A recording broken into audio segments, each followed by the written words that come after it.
Philadelphia, let's go down to Albany, Georgia, where I have undefeated featherweight Haven Brady Jr., who this Saturday night takes on 36-fight veteran Michael Gaxiola in Tulsa, Oklahoma. Haven, what's happening?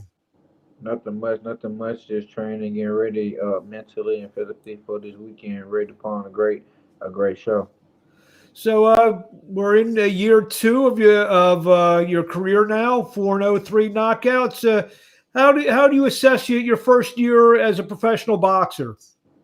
It was great. It was a great year. I got 4 fights in due to the pandemic and all the setbacks, and I think it was a great year. And I'm just trying to make this year way better. So talk about your opponent on your opponent on Saturday night. Uh, my opponent Saturday, he's a vet. He have 30 plus fights. Been professional for some years, and I think he gonna come to fight.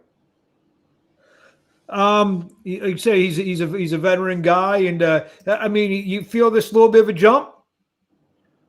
Definitely. My last fight was a jump 3-0. I fought somebody 3-0, just like me, and I just feel like I'm ready for it. And when I fight better competition, it brings the best out of me. So the better today is, the better I am. In fact, So I want to show my best performance. So I have to fight better fighters.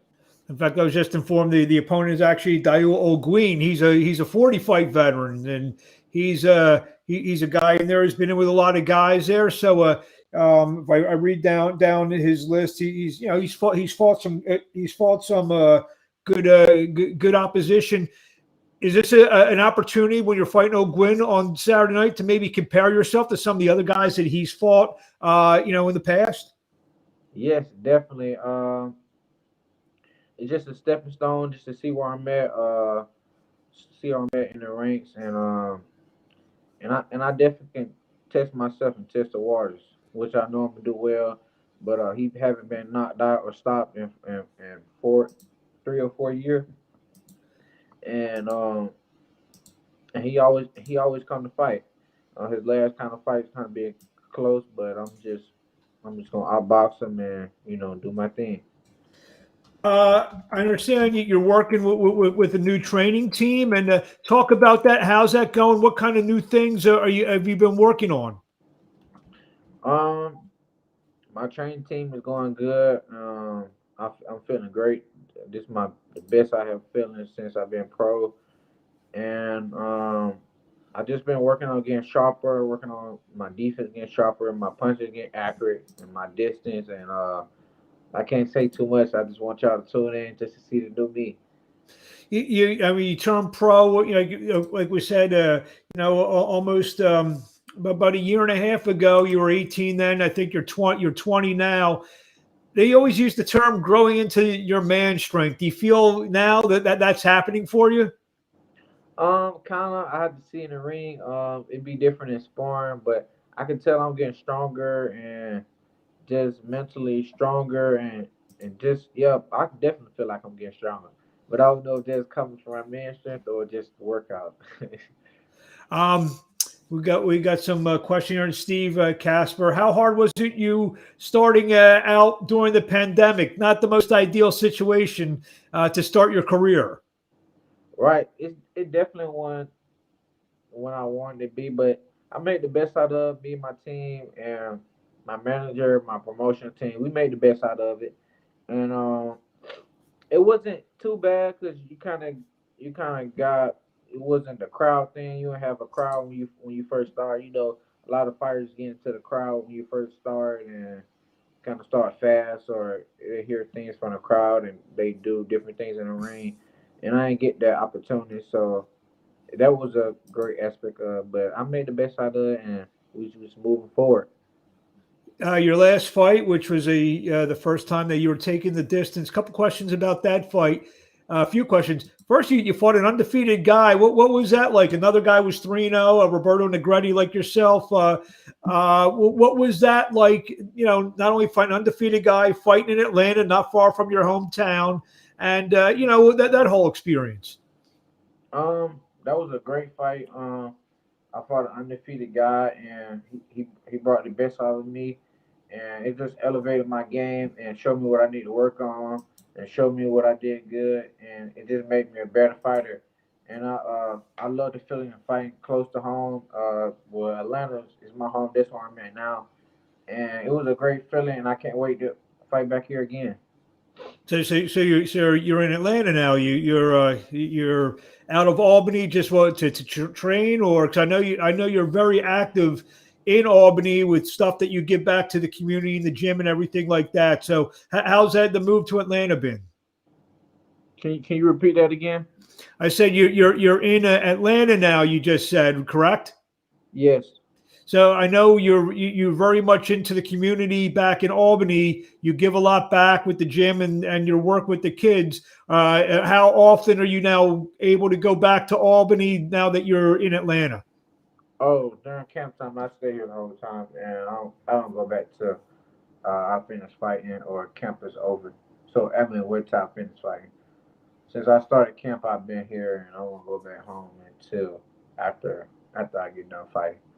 And like I said, you're very you work with the kids and everything with the gym back in Albany. I know that's always been part of your routine. Is it a little difficult? You miss doing that a little bit? Oh, definitely. I love, especially after my fights, giving back to the community, training some of the people coming up, and just working out with some of the people in the community, and definitely some of the kids, and just showing them different things, and you know, explaining my journey to them, and just telling them they can be better or just as good as me. So we're in January of 2022. Take us. What's a perfect year for Haven Brady Jr.? A perfect year. I want to be on the prospect of the year list. Um, I want to get between five fights this year, uh, maybe even six, but definitely five fights this year. And I just want to have a fantastic year. I want to get out there more. I want my name to ring more bells uh, under the prospect list, and I just want to have a great, successful year.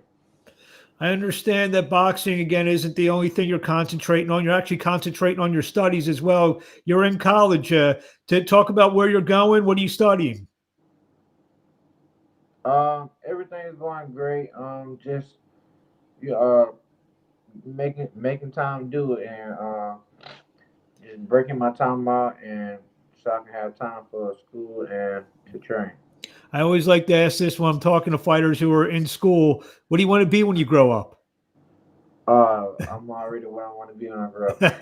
I now the target now is just being a world champion. I guess I was just trying to be funny there, but what are you studying in college? Maybe something to fall back on. After you win three, four, five world championships.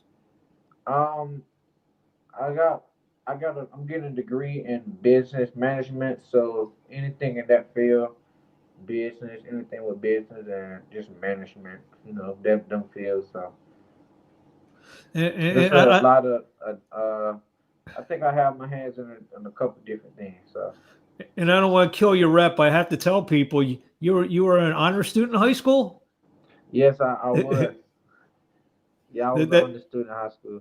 that's terrific. We see a lot of fighters that think that that they're going to win five world titles and have nothing back to fall on, and you have your priorities straight. Like you said, you give back to the community, and you're just 20 years old. Where this have you always been like the most mature one of your group? Kinda. Yes, I have, but I have to give all the credit to my parents and the people who they surround me around, and them just leading the way and teaching me everything I need to know coming up. My dad and my mom, and both of them, they just played a major part in helping me grow, telling me I need a backup plan. When I was doing boxing in school, in amateurs and stuff, they always told me keep pushing through, and they just always been my biggest fans, my biggest critic, my biggest motivators, and they they just everything. I don't know where I'd be without them. And how important is it to you? Obviously, your parents, but you said they surround you with other people who, I mean, who are in it just for you, whether you win, lose, or draw. They're behind you 100% and have your best interest. Where we hear a lot of stories in boxing about people come and go, and it sounds like you have a real solid support system behind you. Right, definitely. And I think to get to where you want to be in life, and definitely in the sport, you need a strong support system. And the whole time they have been giving me a lot of support, and teaching me things as I go. I'm still learning as we speak right now. So I will never stop learning. I will keep both my ears open, and listen to my parents and even my elders. That's a great mindset and a great way to great way. Actually, we should great way to finish this interview. What do you want to say to the fans out there in closing? And where do we find you? Where do we find Hitman Haven on social media? You can follow me on all platforms. You can follow me on Facebook at Haven Brady Jr. Follow me on Instagram and Twitter at Hitman Haven 3. And I just want to tell all the fans, thank you for supporting me. Keep supporting me. I thank you. And I want you to tune in this weekend, January 29th, ESPN Plus, and I'll put on a great performance. I promise you. There you have Thanks. it. And I also want to thank you for having me. It's my honor, my pleasure. And like I said, we've had you on, I think, now before, I think 3 or 4 fights. So we'll continue to have you on before all your fights, and maybe after some of your good fights as well. Haven, thank you for a few minutes of your time. We look forward to seeing you Saturday night against Dail O'Guin, and we will talk to you along the way. Okay.